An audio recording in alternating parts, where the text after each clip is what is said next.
सर्व अभियोग्यताधारकांना जय महाराष्ट्र। आजच्या व्हिडिओमधून आपण शिक्षक भरतीतील काही अपडेट्स पाहणार आहोत।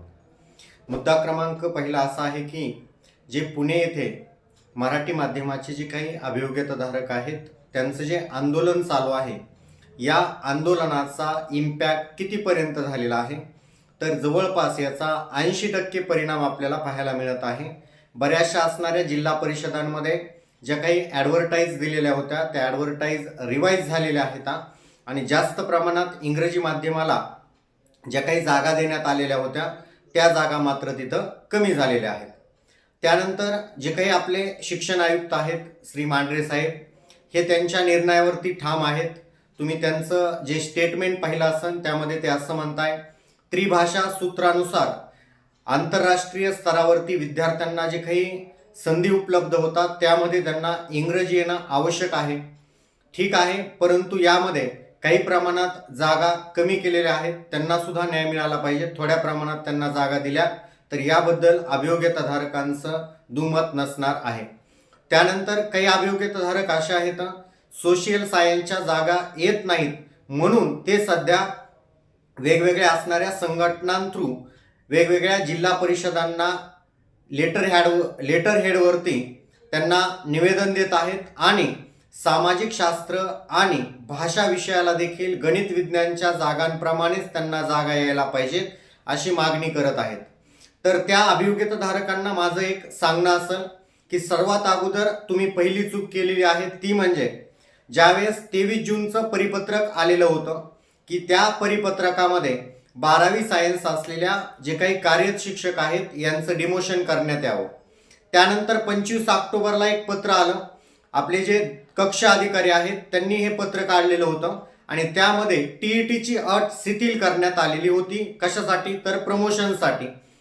मग यावेळेस मी स्वतः देखील या व्हिडिओमधून अभियोग्यताधारकांना म्हणजेच गणित विज्ञानचे असतील किंवा सामाजिक शास्त्राचे अभियोग्यताधारक असतील त्यांना एकत्र येऊन या NCTEच्या गाईडलाईननुसार जी टीईटीची अट कंपल्सरी आहे प्रमोशन घेण्यासाठी, ती अट शिथिल करण्यात येऊ नये यासाठी एकत्र लढा देण्यात यायला पाहिजे होता, परंतु त्यामध्ये या असलेल्या सामाजिक शास्त्राच्या अभियोग्यताधारकांनी कुठेही या गोष्टीला मनावर घेतलं नाही। उलट जे गणित विज्ञानासाठी अभियोग्यताधारक प्रयत्न करत होते त्यांना ट्रोल करण्यात आलं आणि आज परिस्थितीमध्ये त्यांच्या जागा खूप कमी प्रमाणात दिसत आहेत।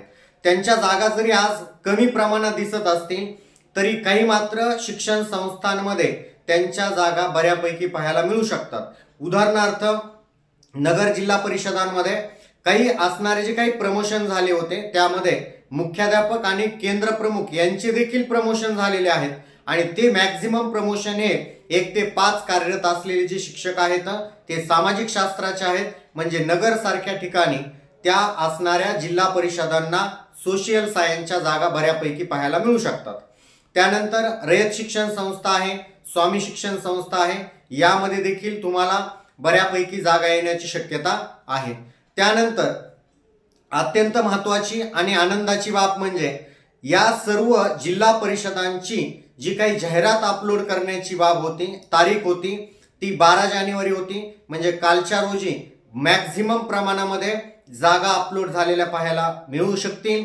परंतु यामध्ये काही प्रमाणामध्ये ज्या जिल्हा परिषदांमध्ये प्रॉब्लेम्स आहेत, ज्या जिल्हा परिषदांना जाहिराती रिवाईज करायच्या आहेत त्यांना आज किंवा उद्याचा दिवस लागू शकतो, परंतु 15 तारखेच्या आतमध्ये सर्व जिल्हा परिषदांचे जाहिराती अपलोड झालेल्या असतील। त्यानंतर याचबरोबर सर्व असणाऱ्या जिल्हा परिषदांनी एक त्यांच्या असलेल्या गट शिक्षण अधिकारी यांना पत्र काढलेले आहेत आणि त्या पत्रांमध्ये तुमच्याकडे असणाऱ्या ज्या काही जागा आहेत या जागा संस्थेच्या तत्काळ अपलोड करायला सांगण्याच्या सूचना देण्यात आलेल्या आहेत। याचबरोबर अत्यंत महत्त्वाची बाब आणि आनंदाची बाब म्हणजे जे अभियोग्यताधारक सध्या अस्वस्थ झालेले आहेत की 9वी 10वीच्या जागा येणार का नाही येणार, कारण की काही अभियोग्यताधारक फक्त 9वी आणि 10वीच्या वर्गासाठीच इलिजिबल आहेत। मग अशा अभियोग्यताधारकांचं काय? त्यांनी देखील परीक्षा दिलेली आहे, त्यांना देखील मार्क पडलेले आहेत, मग त्यांना संधी येणार का नाही? तर अभियोग्यताधारकांना माझं सांगणं आहे मित्रांनो, प्रत्येक असणाऱ्या संस्थांना जाहिराती अपलोड करण्याच्या सूचना देण्यात आलेल्या आहेत आणि कालच्या रोजी एक जवळपास विदर्भ भागामधील जे काही विदर्भ आहे, विदर्भ भागामध्ये ज्या काही संस्था आहेत त्या संस्थांनी बऱ्यापैकी जाहिराती त्यांच्या अपलोड केलेल्या आहेत.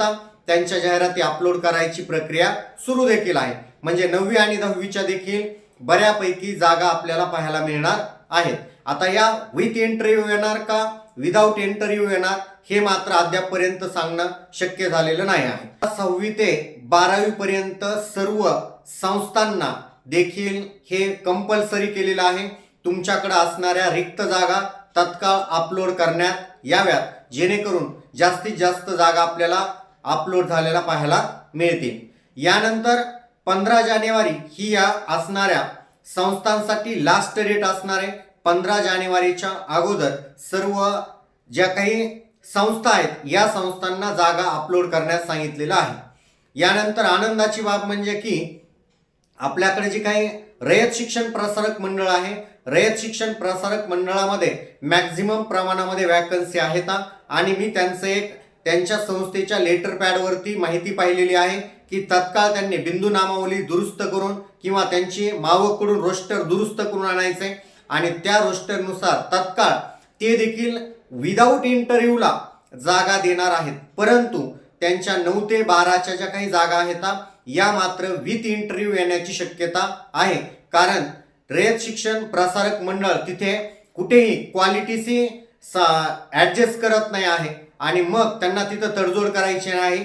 त्यांना 9वी 10वी 11वी 12वीला जे काही शिक्षक रिक्रुटमेंट करायचे आहेत त्यामध्ये विषयानुसार त्यांना त्या विषयामध्ये तज्ज्ञ लोक पाहिजे आहेत. त्यामुळं ते या असणाऱ्या संस्थेमध्ये 9वी ते 12वीच्या जागा या विथ इंटरव्ह्यू मध्ये भरण्याची शक्यता नाकारता येत नाही. त्यानंतर जानेवारीच्या एंडिंगच्या आतमध्येच आपल्याला प्रिफरन्स जनरेट होणार आहेत आणि